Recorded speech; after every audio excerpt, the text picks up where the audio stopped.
tout propos, tandis que, en dehors des scientifiques, dont le métier est de se poser des questions, ce que nous appelons les anglo-saxons ne s'en posent pas. Ils prennent les choses comme elles viennent et ils ne cherchent pas à voir derrière. Ils ne sont pas curieux. Ou alors ce sont des scientifiques, et de premier plan d'ailleurs, de ce fait. Alors de ce fait, on ne s'est jamais posé de questions pour le whisky, et quand nous avons commencé à nous approcher du whisky, évidemment on s'est posé des questions. Les autres ne comprenaient pas pourquoi on se posait des questions, parce qu'ils ne se posent pas de questions, ne serait-ce que pour savoir pourquoi on s'en pose. Et de ce fait, les non-anglo-saxons, et en premier lieu bien entendu les Français, qui ont quand même toujours été, qui ont quand même une culture disons, intellectuelle de la gastronomie, ont créé eux-mêmes des réponses. Et sur la base d'éléments inaccessibles, inaccessibles légalement. Parce que ce qui a dominé toute la situation du whisky écossais, je leur dirai deux mots des autres, n'est-ce pas, bien entendu, mais c'est quand même le whisky écossais qui a été le grand triomphe du whisky à l'échelon mondial, c'est que pour des raisons purement politiques, tout est interdit. Tout contact avec le produit est interdit. Déjà par les producteurs eux-mêmes, et bien entendu par le public. Il y a 25 ans, il était absolument impensable qu'on laisse entrer, franchir le seuil de distillerie à quelqu'un qui était un particulier. C'était pas possible. Par la suite, bien entendu, la perspective de faire des petites ventes, etc. Mais ça paraissait... Pourquoi? Il y avait une raison politique qui était très simple, c'est que la fraude de l'alcool était un acte patriotique pour les Écossais. Ce sont des peuples qui se sont haïs cordialement pendant des siècles, et ça a laissé des traces, disons, folkloriques, mais qui sont toujours là, qui sont toujours présentes. Et les Anglais avaient imaginé, comme ce sont des gens très, très astucieux, je dis bien les Anglais, je ne dis pas les Écossais, très astucieux dans la manière de gérer leurs affaires, n'avaient rien trouvé de mieux quand ils ont conquis l'Écosse, quand ils ont asservi l'Écosse à partir de Culloden en 1746, ils n'ont rien trouvé de mieux que d'imposer des droits exorbitants sur l'alcool. Il y en avait toujours eu depuis le Moyen-Âge, c'était bien normal, mais insignifiant. Et en Russie, dans les pays baltes ou ailleurs, les seuls qui échappassent furent évidemment les Esquimaux. On a vu ce qui est arrivé quand nous leur avons amené l'alcool, c'était la catastrophe totale pour ces pauvres gens. Mais on buvait de... C'est un problème de lumière. Au-delà d'une certaine latitude, la vie est impossible, elle est invivable, et sans l'alcool, l'alcool est une nécessité psychique pour garder son équilibre. Il n'y avait pas d'électricité, il n'y avait pas d'industrie tout étant agricole. Vous imaginez ce qu'est la vie quand vous avez 3-4 mois par an, une moyenne de 3-4 heures par jour, selon les latitudes. Les femmes étant déjà à l'époque enceintes 9 mois chaque fois qu'elles faisaient un enfant, il n'y avait vraiment pas d'autre distraction que de boire. Et l'alcool était vraiment une nécessité dans tous les pays nordiques, une nécessité, disons, psychologique. Et de ce fait, les Écossais, comme tout le monde, buvaient de l'alcool, toutes les fermes buvaient de l'alcool. Et le résultat de cette histoire, c'est que les Anglais, qui avaient besoin d'énormément d'argent pour créer des routes, l'Écosse, évidemment, il ne faut pas l'oublier, je m'excuse de traîner un tout petit peu à ce propos, parce que c'est quand même très essentiel pour l'histoire du whisky. L'Écosse avait une qualité particulière, si on peut parler de qualité, une spécificité, disons, diplomatique particulière, c'est que ce pays n'avait pas de route. Et par conséquent, de route même comme on l'entendait à l'époque. Donc il n'y avait que des sentiers quasi insignifiants. Donc la pénétration par les armées était extrêmement difficile, les armées terrestres. La surveillance du littoral écossais était extrêmement difficile parce qu'il fait grosso modo 30 000 km avec tous les méandres et les îles. Et alors surtout, l'Écosse il y avait ce qu'on appelle l'Old Alliance, AULD en vieil anglais, la vieille alliance avec évidemment l'ennemi juré de ce que les Français considéraient, et je ne peux pas dire qu'ils avaient juste tort, un vassal félon, qui était évidemment l'Angleterre, qui était un vassal donc, du roi de France. Et le l'Old Alliance, qui date de 1295, c'est d'ailleurs, a continué. Le roi de France a offert un fief au Vigny-sur-Mer, environ 200 km à l'ouest de Dijon, au connétable d'Écosse, qui était un steward, pour le remercier de l'aide qu'il lui avait apportée, que les Écossais avaient apporté à la France pour goûter les Anglais hors de la France. Je vais vous dire l'ambiance. La pièce, un alambic, sans s'en servir, était criminel.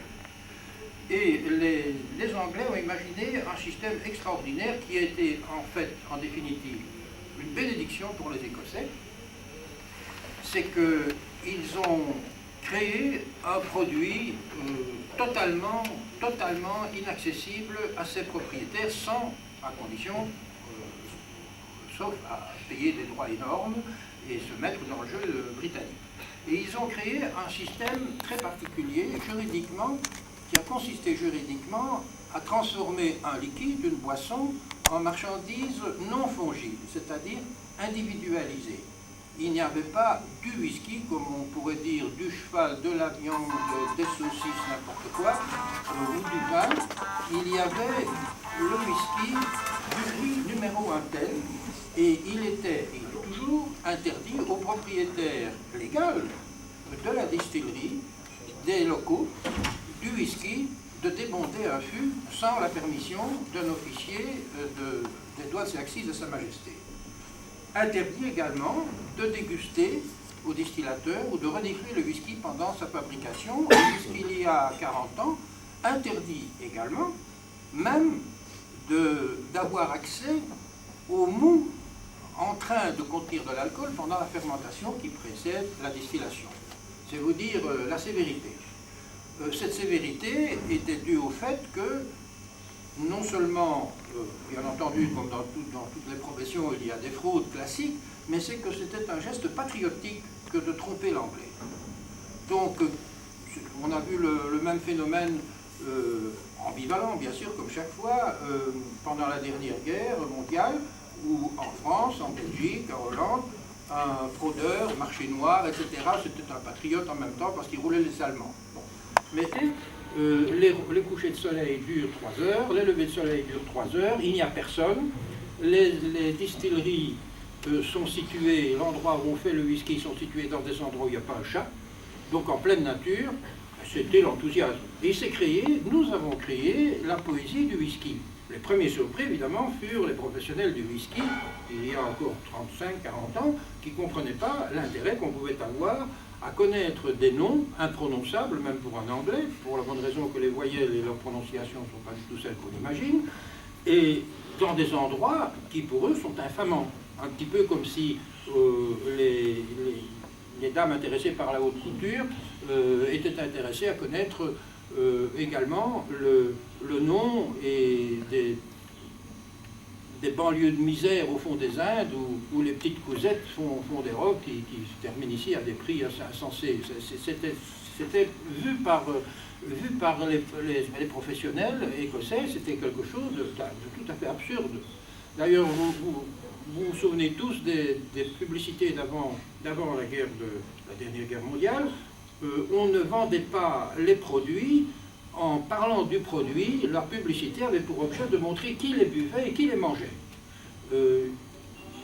Même en Champagne, il en reste encore de ces publicités qui consistent à montrer je ne sais quel milord en train de déguster un champagne avec un queue de pie, etc. Enfin bref, mais vous aviez la publicité du whisky, donc chez les anglo-saxons. La plus connue était évidemment celle du black and white. Qu'est-ce que ça voulait dire? C'est parce que quelqu'un qui pouvait se payer des chiens de race, ce qui était une chose très rare autrefois, et de surcroît choisi, un noir et un blanc, c'était un signe de grande richesse. Nous, maintenant, on dit qu'est-ce que ça vient faire un chien avec du whisky? Vous voyez, c'était toujours c'était une autre approche des choses. Ça devait signifier beaucoup d'argent, beaucoup de richesse. Mais maintenant, on cherche le contraire. Alors, on a créé un mythe sur les distilleries, bien entendu, on ne va pas voir les distilleries qui sont en pleine ville. Mais la plupart se trouvent à la campagne. Pourquoi à la campagne? Se trouvent dans des déserts pour une raison extrêmement simple. C'est que la terre est gratuite. Elle était pratiquement gratuite, on ne pouvait rien y faire d'autre. Et de surcroît, autrefois, la main-d'œuvre était quasiment gratuite aussi, parce que les malheureux qui habitaient dans ces bleds, ben, ils étaient contents de recevoir dessous. Voilà l'envers du décor. Mais cet envers du décor qui signifiait misère est devenu pour nous quelque chose d'absolument vertigineux. Voilà, c'est le complexe des bergeries de Marie-Antoinette. Alors on est parti avec ça, et bien entendu, en allant sur place, comme on ne pouvait rien voir, ben on a continué à s'agripper à ces choses-là. D'où surprise des Écossais et inquiétude, à laquelle j'ai assisté d'ailleurs. Moi-même d'ailleurs, j'avais été, je dois le dire franchement, j'ai été floué au départ, parce que j'étais établi en Écosse déjà à l'époque où je plaçais mes vins de Bourgogne, ce qui était ma chance. Et les Écossais se disaient, mais enfin, qu'est-ce que ces gens ont à vouloir rentrer dans nos distilleries, etc. Pourquoi des endroits pareils, des endroits impossibles, personne ne veut vivre là-dedans. Et ils avaient un secret. Ils avaient un secret qui était bien gardé, qui n'était pas officiellement un secret, mais qui en fait était un secret. Et moi-même, j'y ai cru, j'ai été blousé, je m'en souviendrai toujours. Je ne vais pas citer de nom parce que tous ces gens existent encore plus ou moins. J'étais établi en Écosse et je plaçais mes vins de Bourgogne dans la gentry écossaise, qui était un moyen pour moi d'avoir accès aux gens les plus riches du monde, puisque à partir du moment où vous êtes riche, j'entends par là, où vous savez combien de francs suisses vous gagnez par minute, sinon par seconde, de jour et de nuit, donc vous avez quand même pas mal de gens comme ça, enfin, quand même une quantité relativement importante, vous êtes obligé de passer un minimum de 10 jours en Écosse chaque année, de vous faire mouiller et puis de vivre dans des conditions qui ne sont pas tellement agréables, dans des châteaux importants. Et de ce fait, j'étais parvenu donc à avoir de bons contacts et je vendais à la gentry écossaise, ce qui me permettait de faire connaître mes vins par des gens qui étaient riches, entre guillemets. Et a produit un article inspiré par la plus grande société possédant des distilleries au monde, qui est Diageo, qui était l'ancien Distillers Company, qui fait interviewer des maîtres de chais de distilleries très connus, qui se moquent de l'affaire, qui disent nous l'eau c'est de la rigolade, on préfère avoir l'eau des tuyaux, c'est malheureusement dans l'île où nous sommes, on n'est pas connectés, etc., etc. Bref, vraiment, à boulet rouge, d'une façon ahurissante, contre la légende imaginée par le grand public, français d'abord et autres également. C'était un choc énorme, ils ont reçu des courriers, etc., etc. J'avais tout de suite écrit à la Scotch Whisky Association, qui ne m'ont jamais répondu, pourtant ils me connaissent très bien, je m'en doute bien, pour la bonne raison que le président était lié à tous ces gros groupes financiers. J'avais écrit au Malt Advocate, qui est quand même une revue très cotée aux États-Unis, très sérieuse, et puis ils n'ont pas répondu, et puis pour finir, ils m'ont quand même écrit, ils m'ont dit non, on a préféré ne pas en parler, parce que c'est l'effondrement d'une légende créée dans le cadre d'une impulsion marie-antoinettiste. Voilà exactement ce qui s'est passé. Et le résultat, c'est que nous, c'est-à-dire le cochon payant, ou buvant plutôt, ben, nous ne trouvons plus ce qu'il faut. Je bénéficie évidemment d'une situation tout à fait exceptionnelle sur le plan, disons, des affaires, au sens du business. C'est que le whisky exige un minimum de 3 ans. En moyenne, on retrouve son argent normalement en Écosse après 10 ans. Et dans mon cas, je suis quand même plus rapide après 5 ans. C'est-à-dire qu'il n'est pas question d'emprunter d'argent. Donc on est protégé contre l'une des 2 grandes causes de désastres financiers, les emprunts. Et deuxièmement, j'ai la chance de trouver mon chai en France, où on est protégé contre l'autre danger qui provoque les faillites, le personnel. Parce qu'en France, il est légalement impossible de prendre du personnel. Vous avez officiellement 1 200 000 demandes d'emploi de gens qu'on ne trouve plus personne. Quand vous avez une personne, vous pouvez engager une personne 2 fois pour un temps déterminé, et après c'est fini, vous ne pouvez plus le remercier. C'est lui qui va vous remercier, c'est tout. Et donc vous ne pouvez pas, en outre, il y a 70% de charges sociales à ajouter au salaire, qui sont payées par l'employeur. Donc de ce fait, je suis doublement protégé, d'abord à cause du whisky lui-même qui exige des délais qui paraissent fantasmatiques à notre époque, dans le monde des affaires, et deuxièmement parce que je suis dans un pays où l'emploi est impossible. Alors, ou employer quelqu'un devient un véritable mythe. Alors voilà, d'une façon très simple, la coulisse, j'allais dire de l'exploit, mais de l'accident, parce que tout ça m'est arrivé par accident. Alors nous allons maintenant procéder, j'ai essayé de faire au plus court, et comme vous disais, j'avais l'impression que vous faisiez attention à ce que je vous disais, mais je crois que ce qui est intéressant, c'est toujours de montrer la coulisse des choses. Les choses sont superbes, c'est magnifique, mais ce n'est pas pour ce qu'on imagine. Vous voyez, l'eau, bien entendu, tout ce qu'il faut pour le whisky, je crois qu'il faut quand même que j'en parle un petit peu, vous m'excuserez. Normalement, l'eau et l'alcool sont des choses qui ne se mélangent pas. Elles n'ont absolument aucune relation. Accidentellement, elles prennent une forme liquide, comme absolument toutes les matières. Le fer est liquide à une certaine température, les gaz sont solides à une certaine température. C'est une coïncidence, mais nos ancêtres voyaient toujours l'aspect extérieur des choses. Mais l'eau et l'alcool ne se mélangent jamais. C'est absolument impossible, et c'est tellement impossible qu'on n'a même jamais parvenu à réaliser un alcool vraiment pur. Bon, le problème de temps du temps, donc, une caractéristique chimique très intéressante. Et de l'eau qui est dans le whisky, évidemment, à l'état naturel, elle est brassée par l'ébullition des deux. Et le secret, comme d'aucuns savent, de la distillation, c'est que l'alcool s'évapore beaucoup plus vite que l'eau. Il est tout à fait différent. D'ailleurs, l'alcool s'évapore très vite en milieu humide, alors que l'eau ne s'évapore pas, et inversement, c'est pourquoi actuellement les nouvelles compagnies financières qui ont pris en main la destinée du whisky écossais se sont empressées de fermer et de vider les chais d'élevage, les chais de maturation, comme on dit, qui étaient très humides, parce qu'évidemment il y a trop d'évaporation d'alcool. Et tout se calcule en matière d'alcool, que ce soit cognac, etc., sur les professionnels calculent sur le base du degré d'alcool pur, évidemment. Et le commun en permanence, et qui est fait en partie d'une façon malhonnête, dont nous sommes victimes. Mais enfin, je m'arrête là, mais je suis à votre disposition.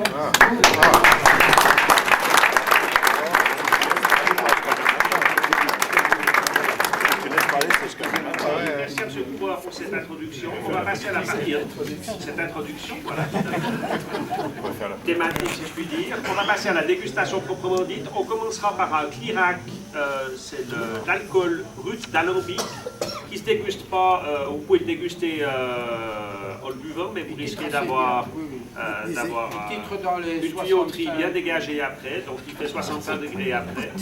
Donc ça se déguste, monsieur Dubois, dans la main. C'est une distillation de luxe. C'est-à-dire que normalement, on ne faisait pas jusqu'il y a 5 ou 6 ans, on ne pouvait pas distiller à plus de 70% d'alcool. Et malheureusement, maintenant, tenez-vous bien, 94%. C'est-à-dire que le produit n'a plus aucun. C'est permis. Ça colle. Alors la dégustation des alcools, que vous ayez en Charente ou n'importe où, ici aussi, ne se fait jamais à la bouche.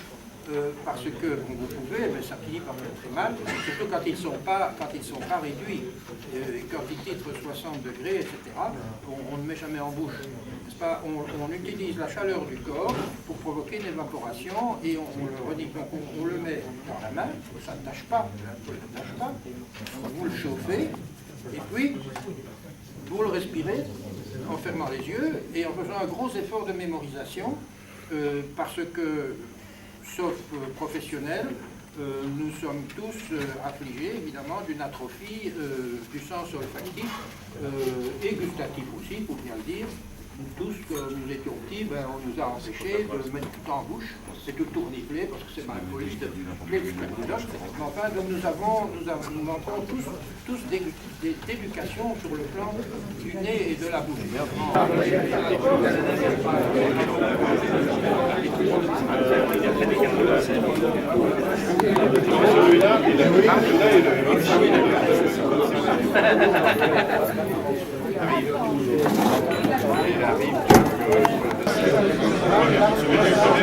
Mais non, mais maintenant, les mélange.